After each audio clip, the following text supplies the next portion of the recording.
Hello my friend, when it comes to mixing the kick drum and the bass guitar with their frequencies overlapping so much it can present a real mix problem within the home studio. So today I want to show you a super simple but highly effective method so you can get the most out of your low end whilst maintaining clarity. Let's dive straight in.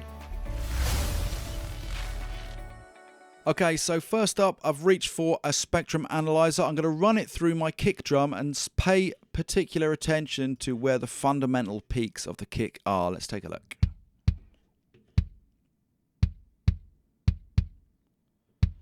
So somewhere from about 60 to about 80 hertz is where we can see that kick drum really kicking in. I'm now going to drop a spectrum analyzer on my bass guitar and do exactly the same thing.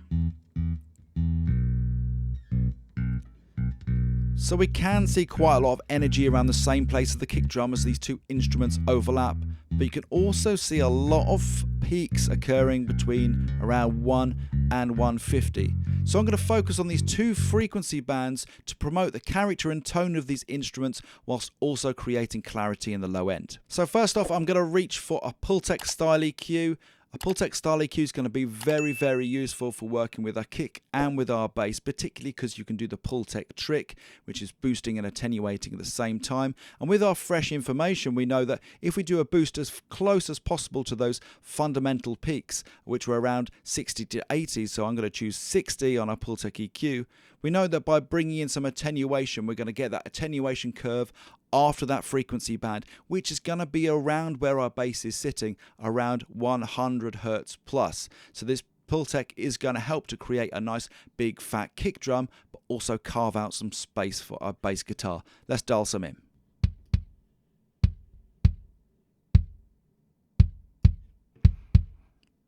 Now I'm going to attenuate and carve out some space for that bass. I'm also going to carry on EQing with my Pultec and just bring out a little bit of attack and presence.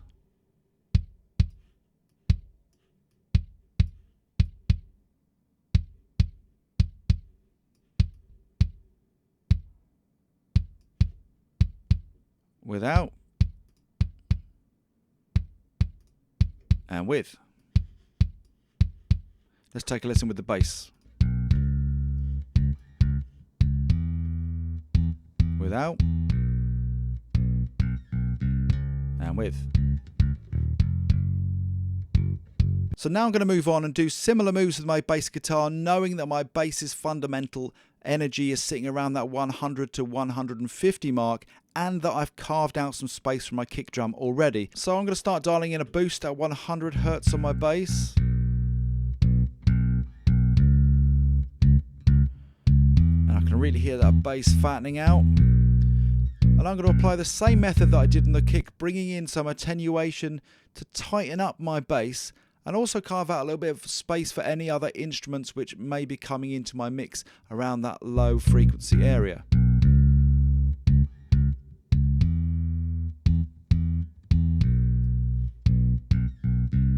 Without and with. As for the kick, I'm going to carry on using my Pultec EQ. I want to pull out some fingery snap.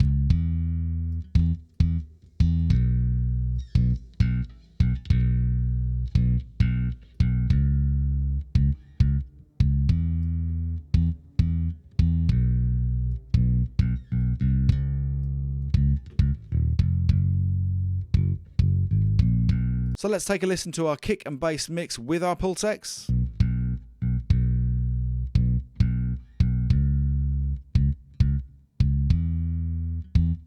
And without.